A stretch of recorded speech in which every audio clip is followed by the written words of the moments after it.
Starting today's episode, I want to talk about something that was different. I want to talk about a certain type of person, a certain type of phenomenon, a certain type of people. They don't always wear masks. They not hiding in the alleyways or creeping through the night. Shit, some walk through the front door. They even be smiling. Some of them climb up a tower.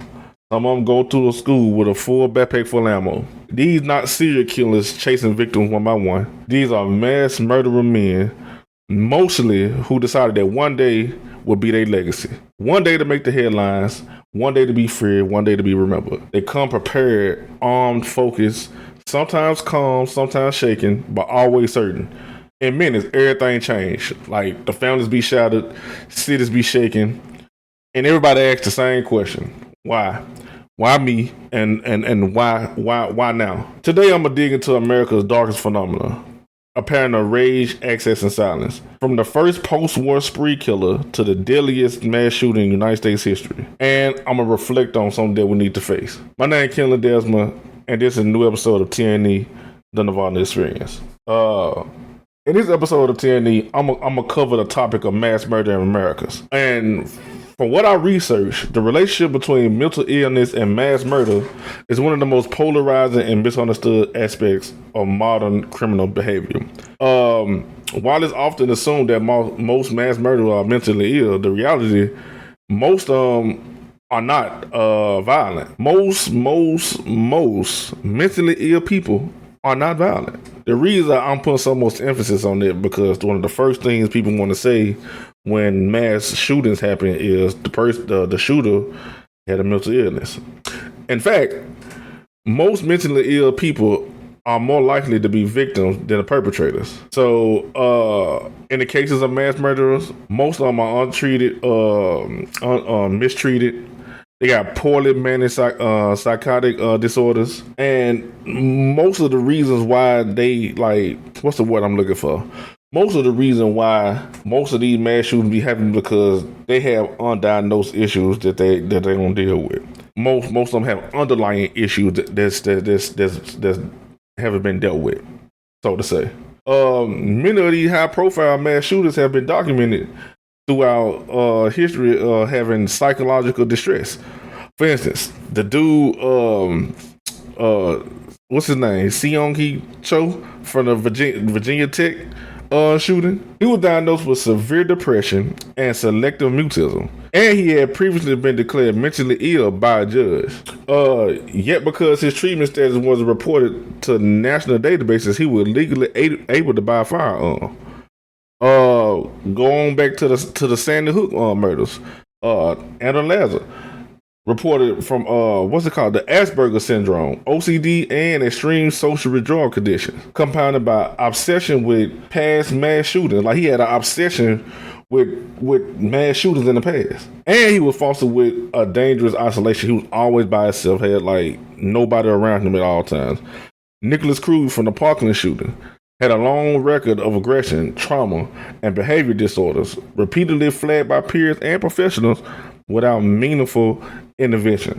Did nobody step in to intervene on nothing that he had going on? People was reporting everything. Didn't nobody step in to see what was going on with the kid? But still, though, it's essential not to conflate mental illness with violent intent. Many of these mass murderers, they do not meet the clinical criteria for major psychiatric disorders. Like, for instance, Stephen Paddock, for example. He had no known diagnosis, but exhibited signs of narcissistic detachment, emotional decline, and possible neurological impairment. When you deal with the neurological things, that's dealing with your brain. Moving over to Omar Mateen, he displayed traits of closely aligned with radicalization, internalized conflict, and the domestic abuse than traditional psychiatric disorder. So, he was dealing with other shit. They didn't deal with mental disorders. It wasn't nothing mentally going on with him. He was just getting abused and had stuff going on within him. These patterns suggest a critical point. This is the point that it suggests. Mental illness alone does not cause mass murder. Instead, mass violence often emerges from a convergence of factors underlying psychological distress, access to lethal weapons, social alienation, trauma, and system failures in both healthcare and law enforcement. These people be having issues going on where they maybe don't have a lot of friends. They get talked about in school.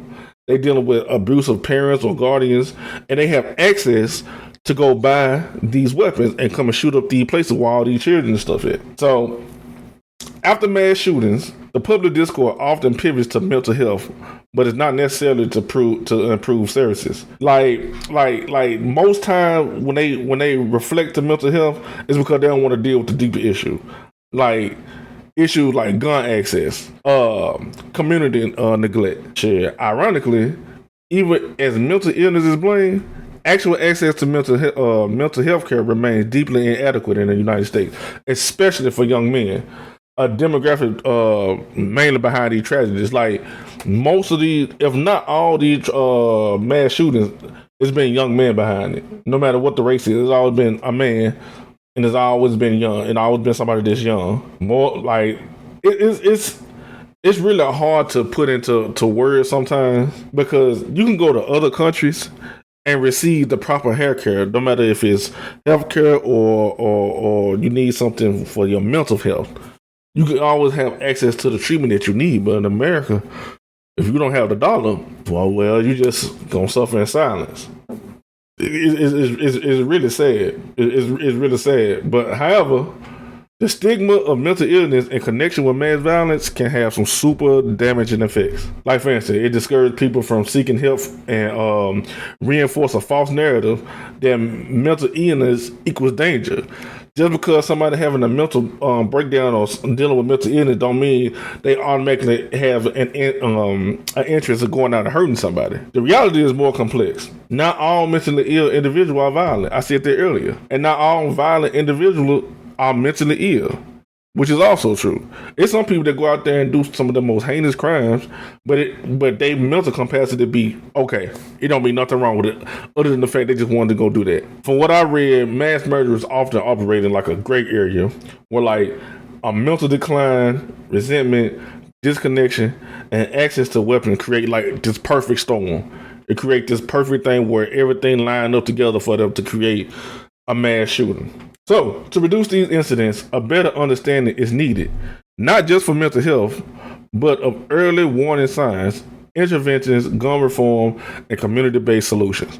To go back to what I said earlier, when you need to be able to pick up on signs that people need help early.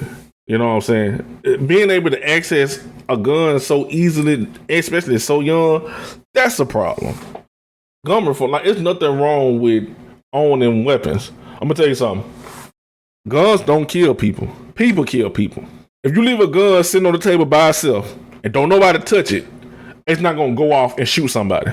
But when a person pick that gun up and shoot it and pull the trigger, it can kill somebody or hurt somebody. So a gun don't kill people. People kill people due to lack of gun knowledge and the wrong people having access to these weapons. So addressing mental illness is a part of the puzzle, but treating it like a singular case is inaccurate and it's dangerous at the same time. So today I decided to go over six of the mass shootings that happened in America over the last 20 years. I just picked six. It's too many, which is sad to say, but I just picked six. So the first one I'm gonna start off with is the Virginia Tech shooting. This happened when I was a child back in 2007. So it happened April 16, 2007.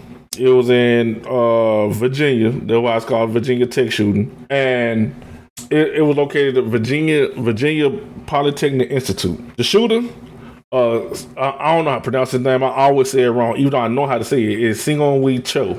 He was 23 years old. He was a student at the university. Now, the casualties, it was 32 people killed and 17 people wounded. All right? So, Cho had been previously diagnosed with selective mutism and severe depression. During much of his middle school and high school years, he received therapy and special education support. After graduating high school, he enrolled at Virginia Tech. Because of federal privacy laws, the university was unaware of Cho's previous diagnosis or the accommodation that he had been granted in school because, you know, he was a minor. In 2005, Cho was accused of stalking 2 female students. After the investigation, a Virginia special justice declared Cho mentally ill and ordered him to attend treatment. Because he was not institutionalized, he was allowed to purchase guns. This goes back to what I was talking about earlier in the monologue. He was a troubled young person, troubled young man, having issues, and he was able to go buy and purchase a weapon. That's the first problem throughout this whole thing. Sadly, on April 16, 2007, Sion Lee Cho, a 23-year-old senior, he was an English major at Virginia Tech. He did a 2-stage shooting spree. They claimed 33 lives, including his own. He killed himself and injured 23 other people, 17 by gunfire, and 6 who was hurt from jumping from windows. 6 people jumped out the windows and hurt themselves. Like I said, he was mentally ill. He was diagnosed with he had a history of mental illness. Like I said, with selective mutism, severe depression during his youth, and all that type of stuff. So he was able to buy a gun. He bought 2 semi-automatic pistols, a 22 caliber, and a Glock 19. What's sad about this? Like, I remember being a kid hearing about this a long time ago, but I never knew like the intricacies of it. I never knew like what was going on. Cause like I said, I was a kid. I think I had to be like around about what? I think I was like 14 or something like that in 2007. So I really wasn't hip to everything. I really didn't know what was going on. So a couple of the victims, he killed students and faculty. He killed a person that was a Holocaust survivor and an engineering professor, and he ended up getting killed because he was blocking students' escape route to buy them time.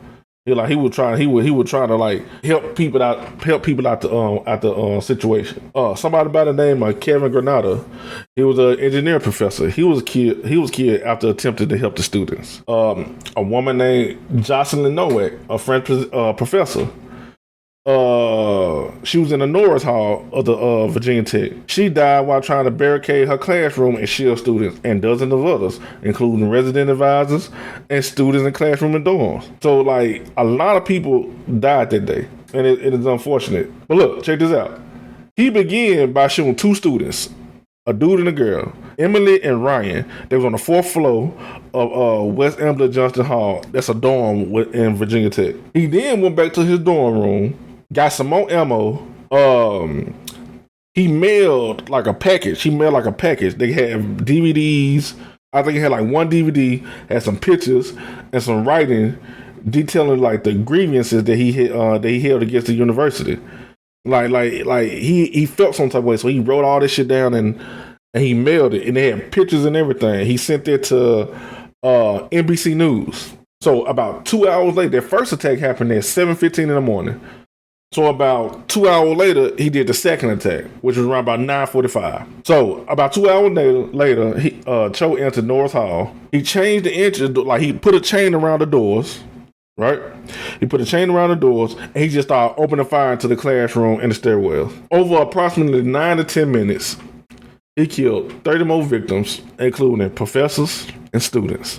Before police breached the building, he took his own life in room 211 as the police officer closed in on him. The overall impact, it had 33 fatalities. What makes it 33 is he took his own life. So altogether, it was 32 fatalities. It was 17 injuries by gunfire. 6 people jumped out the window and hurt themselves. So they were made in 17 injuries. This tragedy, it remains one of the deadliest school shootings in United States history at that time. And even though it was like almost 20 years ago, it's still one of the deadliest mass shootings in United States history, modern United States history. That's why I got that as number 1 to start off with. After that, his case, Cho's case, was exposed to a bunch of critical failures. His mental health education was never forwarded to a federal background check system that would help him get weapons. University officials were later criticized him for delaying campus warnings, believing the first shooting to be a domestic in nature. They waited over 2 hours before alerting the campus and the police and stuff. A state-appointed review panel blamed gaps in mental health and privacy laws. That's what made Virginia, the state of Virginia, enact to close some of the loopholes and improve some of the laws to help you be able to purchase guns and shit like that. I wouldn't even be, to be honest, I wouldn't know what to do in that situation. If I was at school, like you go to school to learn. Being in school, they're supposed to be one of the safest places for students, no matter what the age is. You could be a college student, high school student, elementary school student, middle school student. They're supposed to be some of the safest places for you. And you're just trying to get an education. You don't supposed to go to school worrying about if you're finna pass away that day. And I like I said, I really hate this shit. I really hate it. Let's fast forward to the second mass shooting in the United States, in modern United States history. We'll go to the Sandy Hook Elementary School shooting. This took place December 14th, 2012. This was in Newton, Connecticut. And Adam Lanza was the shooter. He was 20 years old. The casualties, it was 26 killed, 20 children aged from 6 to 7. Those are babies. Babies aged from 6 to 7 and 6 adult staff.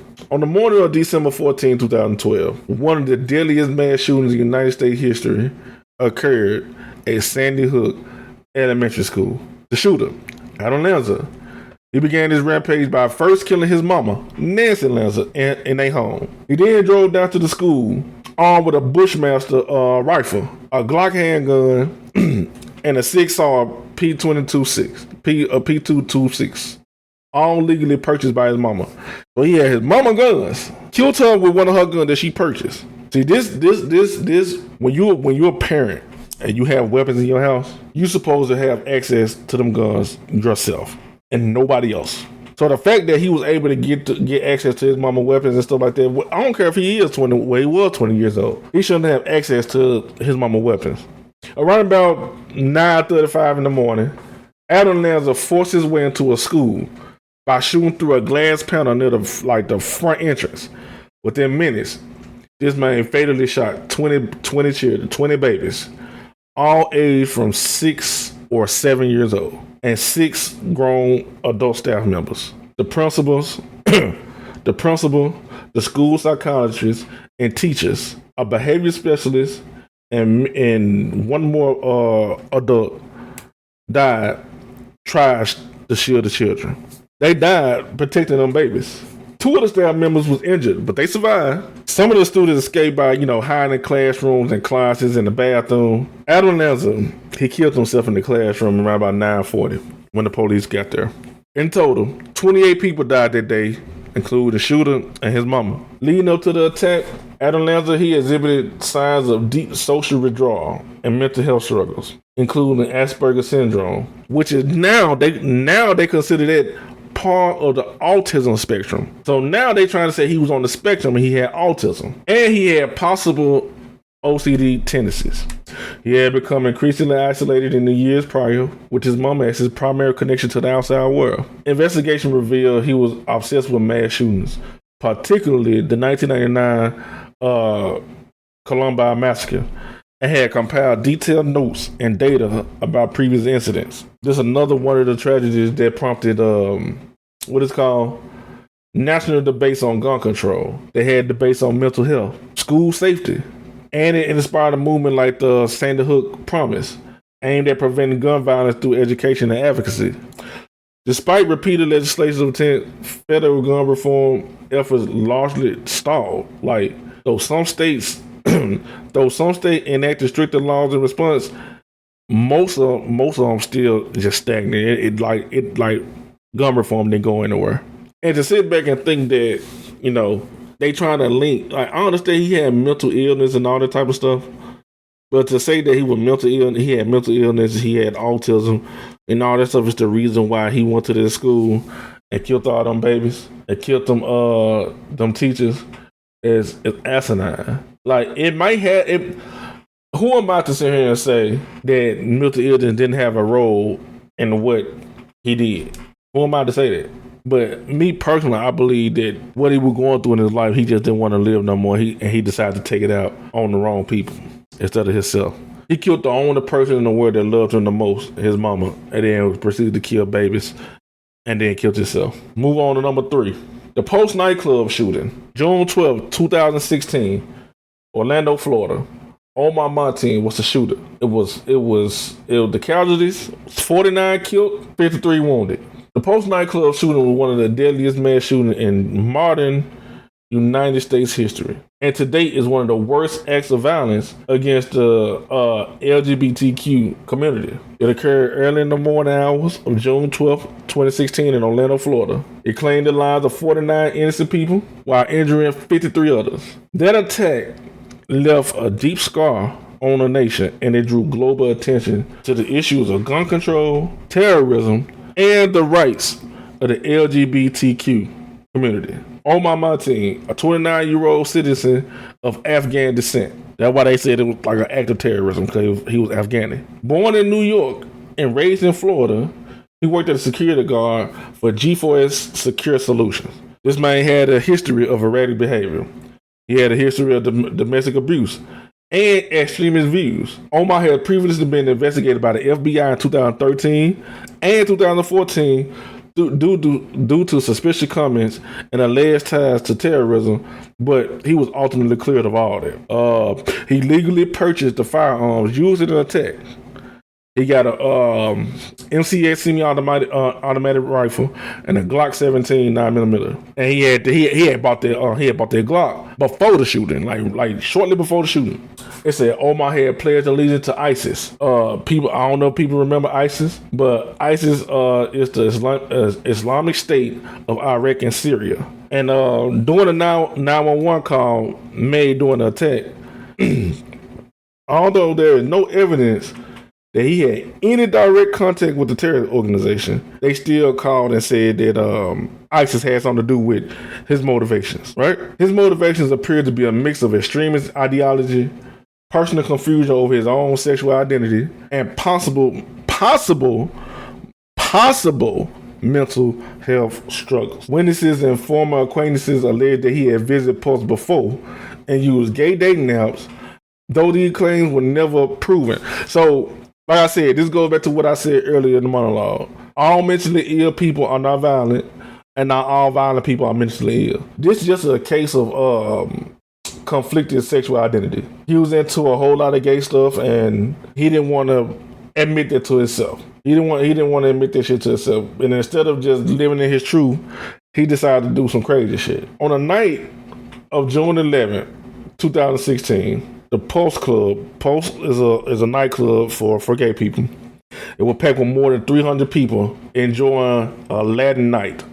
Around 2:02 in the morning, Omar entered the club armed and ready, and he opened fire. Chaos erupted everywhere. People screaming for the exits. They took cover wherever they could. And the initial shooting lasted for a couple minutes before the police even responded. And then when the police got there, they engaged in the shootout with Omar at the club. Omar then retreated into the club bathroom area, taking hostages. He called 911 and made several calls to news stations during the standoff, claiming his allegiance to ISIS and referencing the Boston Marathon bombers and other extremists. The standoff lasted for about 3 hours. Fearing that more lives was at risk, the Orlando Police Department SWAT team breached the building using explosives around 5 a.m. Omar was then killed in a firefight that followed. The massacre sent shockwaves through the United States and through the LGBTQ community. Then President of the United States, Barack Obama, he condemned the attack as both an act of terror and a hate crime. There were vigils and memorials held in cities across the globe. The incident reignited debates about gun control. It ignited debates about the presence of assault weapons. People debated about Islamic extremism, and there was more conversations about LGBTQ protections. June 12th have since been designated as Post Remembrance Day in Florida, and the site of the nightclub is being transformed into a permanent memorial in a museum called National Post Memorial. This tragedy has also prompted increased awareness about the vulnerabilities faced within the LGBTQ community. And like I said before, it inspired advocacy for stronger gun legislation. It's really sad that it's so easy to go into places and just kill people on a whim because you feel like it. That's like one of the craziest things to me. Move forward to number 4 mass shooting that I'm gonna cover today. I remember vividly when this happened. The Las Vegas shooting on Route 91 during the Harvest Festival. This happened on October 1st, 2017 in Las Vegas, Nevada. Stephen Paddock was the shooter. He was like 64, 65 years old. He killed 60 people. 867 people was injured. 411 was injured by gunfire. I remember this vividly because we talked about this in one of my classes before when Calvin was teaching. As a matter of fact, this was around about the first year of us meeting Calvin. I remember this very, very, very, very deep, vividly. So, on the night of October 1st, 2017, the United States experienced the deadliest mass shooting in modern history when the gunman opened fire on a whole bunch of concert goers on the Route 91 Harvest Festival in Las Vegas, Nevada. This attack left 60 people dead and over 850 people injured. But like I said, 411 was injured from gunfire, and the rest of the people was injured from like the chaos of getting trampled and ran over, getting hit and shoved and stuff like that. The shooter was identified as Stephen Craig Paddock, a 64-year-old retired accountant, and he was a high-stake gambler from Mesquite, Nevada. Stephen acted alone, and he took his own life before law enforcement could reach him. See, that's another thing that I don't be liking. These folks go in these places and kill all these people, and right before it's time for them to get brought to justice, they take their own life. They take the easy way out. They kill their own self, which is completely unfair to the victims and the family of the victims.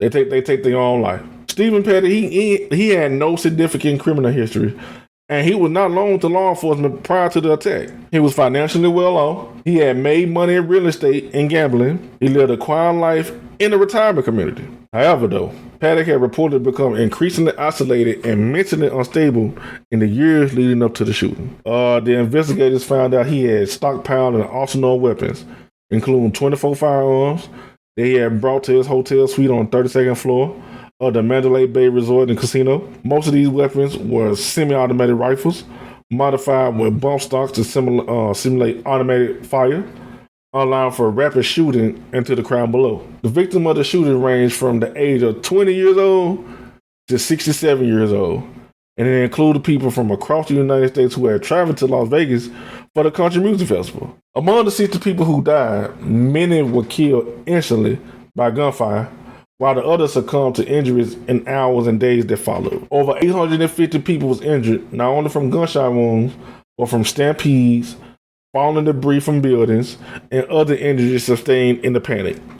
This incident left hundreds of families devastated and deeply impacted by the Las Vegas community, as well as the broader national conscience regarding gun violence. Leading up to this event, like I said, Paddock had checked into a hotel suite at the Mandalay Bay Hotel on September 28, 2017, and over the next 3 days, he had bought multiple suitcases containing firearms, ammunition, and surveillance equipment. He had set up cameras inside the hotel he was in the hallway leading up to his room, so he could monitor like anybody come to the room.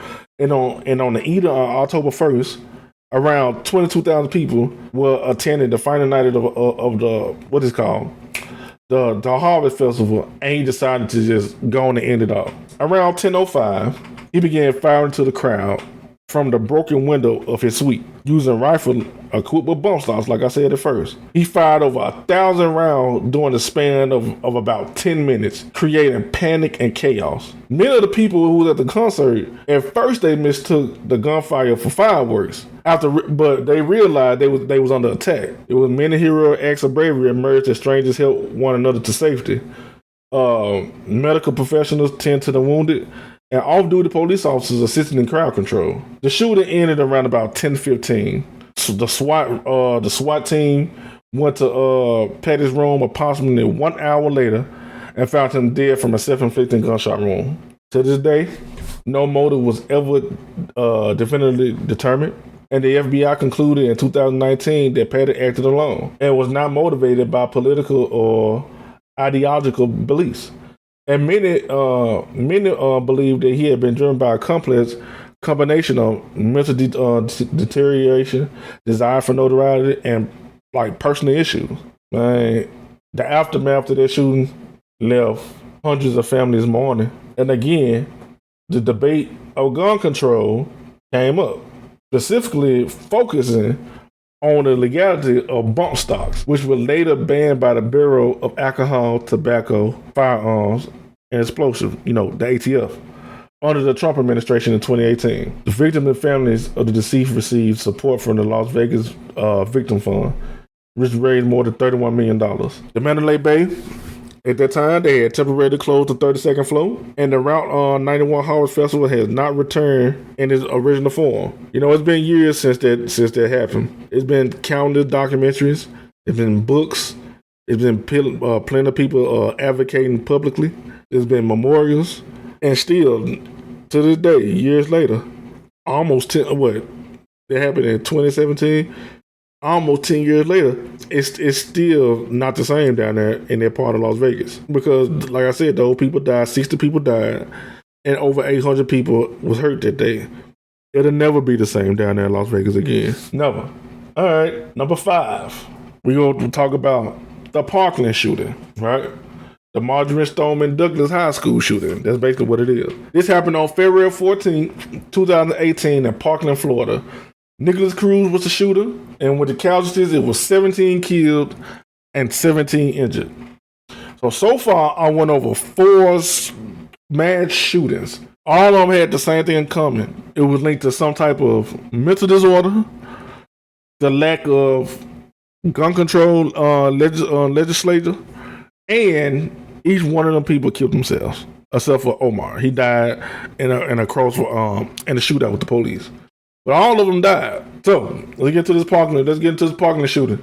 Number 5. On February 14th, 2018. Just that date right there. It bring us some personal issues I was going through at the time. That was the day before my mama's funeral, but she had passed away a couple days prior. But on February 14th, 2018, one of the deadliest school shootings in United States history at that time happened at Marjorie Stoneman Douglas High School in Parkland, Florida. The shooter, Nicholas Cruz, he was 19 years old. He was a former student that had been expelled from the school for disciplinary reason. He opened fire with a semi-automatic AR-15 rifle, killing 17 people and injuring 17 others. While at the school, Nicholas, he was always in trouble for violent or disturbing behavior. He was ultimately expelled in 2017. His problematic behavior extended to online platforms where he made violent threats, posted disturbing images, and even commented under a video saying he wanted to be a professional school shooter. This man said he wanted to be a professional school shooter. They say that Nicholas was diagnosed with multiple disorders, including depression, ADHD, and autism spectrum disorder. But he's online saying he wanted to be a professional school shooter. These were red flags reported to the FBI and local law enforcement multiple occasions, but they didn't take no type of action. The events leading up to the school shooting and the months leading up to the shooting, Nicholas, he legally purchased an assault rifle 15 used in the attack, along with the ammo and other tactical gear. On the day of the shooting, Valentine's Day 2018, he took an Uber to the school. This nigga took an Uber to the school around about 2:19 p.m. He carried a rifle bag and he wore a maroon shirt with the school logo on it, which allowed him to blend in with the students on the campus. He entered Building 12, also known as the freshman building, which housed classroom for English and history. As this man moved through the hallways and stairwell, he unloaded and began shooting in the classroom at students and teachers, and they started fleeing the scene. The entire shooting lasted approximately 6 minutes. Nicholas fired into 5 classrooms on 2 floors, and then blended in with the students running away to escape the scene. He walked to it was a Walmart nearby. He walked to a Walmart. He bought a drink at Subway, and then was later spotted and arrested by the police at 341 in a neighborhood. In total, like I said before, it was 17 people injured. Some of them injured critically, and it was 17 people that was killed. Those killed include both students and staff. It was students and staff. Again, with this shooting, national outrage happened. It was all over the news. Activists came up. the activists came and led one of the largest youth-led protests in United States history to increase pressure on the lawmakers to enact gun reform. In Florida, the legislation was quickly passed, raising the legal age to buy rifles from 18 to 21. They imposed a 3-day waiting period for most gun purchases, and allowing some school personnel to be armed, along with banning, what Trump did with the ATF banning the bump stocks. Nicholas was arrested without incident and later confessed to the shooting. In 2021, he pled guilty to all 17 counts of murder and 17 counts of attempted murder. During the 2022 sentencing trial, a jury recommended life in prison without parole instead of the death penalty. That decision sparked controversy, and a lot of people were disappointed in that. But think about it. If you went in jail for the rest of your life and you were so young like how he was, that's a sad, long, miserable life. Getting the death penalty, that's too easy. Even though he'll be in jail for a whole bunch of years before you get the death penalty, it's still too easy. Because you still get the easy way out. So, I think that was the right decision. All right, and this the last mass shooting that I'm gonna cover for today. The Robb Elementary School shooting that happened in Uvalde, Texas. This was kind of recent. It was 3 years ago, on May 24th, 2022. Uvalde, Texas. Salvador Ramos was the shooter. He was 18 years old. With the casualties, he killed 21 people, 19 children, 2 teachers, and 17 were injured. On May 24th, 2022, Salvador Ramos, an 18-year-old student at Uvalde High School, fatally shot 19 elementary students, babies, and 2 teachers at Robb Elementary School, triggering one of the most deadliest recent school shootings in the United States history. Again, Ramos, he purchased 2, not 1, but 2 AR-15 rifles after his 18th birthday. 2 assault rifles after his 18th birthday, adopting them part of his social media. He was basically posing with them and threatening people online and on social media with it. Prior to his attack, he shot his 66-year-old grandma in the face, but she survived and she was airlifted to a hospital. He should have went to jail then. Ramos then he drove her truck to the school. When he drove her truck, he went to the school. He crashed near the elementary school, near Robb Elementary. He climbed the fence, and then he entered the building with one of the rifles with 7 30-round magazines, a tactical vest, and dressed in all black, right? He sent messages on Facebook to a teenage girl overseas, first threatening his grandma, then stating he had shot her, and shortly before the attack, declared that he intended to shoot up a school. The person he sent the girl that he sent the message to, the only thing she said back to him was cool. That's cool.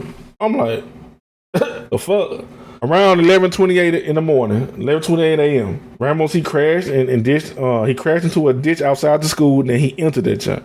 He walked into classrooms 111 and 112, which was interconnected 4th grade rooms, where he began firing at 33 students and 3 teachers. All fatalities occurred in those 2 classrooms. 11 students in room 111 died along with their teacher, Irma Garcia, while the rest of the victims, including students and teacher Eva Morales, survived. Survivors recount that Ramos said, "Good night, and you all gonna die," and he played sad music, and even smeared victim blood to write LOL on a chalkboard. One student, a little girl, Maya Carrillo, she was 11 years old, smeared herself with the classmate blood and remained motionless to survive. That little girl, 11 years old, had enough intelligence and wherewithal to understand that, if he see her, she gonna die. He gonna shoot her. Just imagine how fucked up he gotta be to get blood of a kid who you were just probably talking to earlier that day, take the blood and smear it over your body and just lay there and act like you dead. Man, it's just sad. Nearly 400 law enforcement officers from multiple agencies responded, but they waited over 77 minutes before breaching the classroom. They waited over an hour before breaching the classroom. This delay has been widely criticized as a failure to treat the incident as an active shooter situation, contrary to the training protocols. Inside their school, multiple students called 911 repeatedly, pleading for help. Many still alive, but were not evacuated until Ramos had killed them. So before they even died, it was students calling asking for help from 911. But then they end up dying, and that's when their bodies got evacuated. The delay stemmed from confusion over command structure, lack of leadership, communication failures, and officers waiting for tactical units rather than acting swiftly. Bruh, you at an elementary school. Children are dying. It's a whole squad out there. They were supposed to instantly go handle this shit. It's only one person. There's only one of them and a whole squad of them. None of them kids should have, even if it was one kid, it's one too many. But the fact that they waited over an hour to go in there and take down one person goes to show you that these folks in law enforcement are fucking retarded. And I'm going to tell you what's even more crazy.